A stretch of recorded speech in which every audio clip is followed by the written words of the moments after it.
എന്നാണ് എൻ്റെ കാറ്റ് പോണേന്ന് അറിയില്ല. അപ്പൊ ആളെ കണ്ടതേ മനസ്സിലായി ആൾ ഇവിടുത്തെ മോഡലാണ്. പുള്ളിക്കാരുടെ കൊച്ചുമോളെ പോലെ തന്നെയാണ്. RLV കോളേജിലെ സ്കൾപ്ചർ ഡിപ്പാർട്ട്മെൻറ്റിലേക്ക് ചെല്ലമ്മ എത്തിയതിന് പിന്നിൽ ഒരു കഥയുണ്ട്. അംഗനവാടിയിൽ ഹെൽപ്പറായിരുന്ന ചെല്ലമ്മ തൻ്റെ ഭർത്താവ് രവിക്ക് ജോലിയൊന്നുമില്ലാത്ത കാര്യം ടീച്ചറോട് പറഞ്ഞു. ടീച്ചറുടെ ഭർത്താവും RLV കോളേജിലെ അധ്യാപകനുമായ മനോഹരൻ വഴി രവി ഇവിടെ എത്തി. പിൻഗാമിയായി ചെല്ലമ്മയും. ചേട്ടൻ മരിച്ച ശേഷമാണ് എനിക്ക് കിട്ടിയത്, എന്നോട് വരാമെന്ന് പറഞ്ഞിട്ട്. അങ്ങനെ ദാരിദ്ര്യ കുടുംബമായിരുന്നു. അങ്ങനെ കരകയറി മുഖേന ഒരു പണി കിട്ടിയത് കൊണ്ട് സന്തോഷമായിട്ട് ഞങ്ങൾ പോകുന്നു.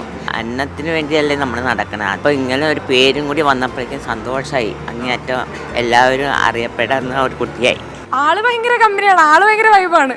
നമ്മള് തോളത്ത് കഴിഞ്ഞിട്ട് ആവുന്നതാണ്. ഇവിടെ വന്നു കഴിഞ്ഞാൽ പിന്നെ പോകാൻ തോന്നൂല. കുട്ടികൾക്കാണെങ്കിൽ എന്നോടും വലിയ കാര്യമാണ്. കുട്ടികൾ വരയ്ക്കട്ടെ, അവർ നന്നാവട്ടെ. നല്ല നിലയിലായാലും എനിക്കല്ലേ ഉപകാരം.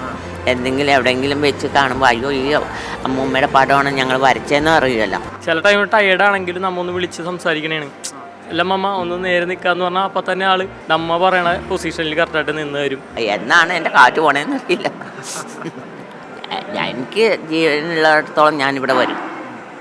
നടക്കാൻ പറ്റാവുന്നിടത്തോളം ഇവിടെ മാറ്റി വിളിക്കുമോ എന്നെ എന്ന ഉറപ്പോടുകൂടിയാണ് ഞാൻ നടക്കുന്നത്.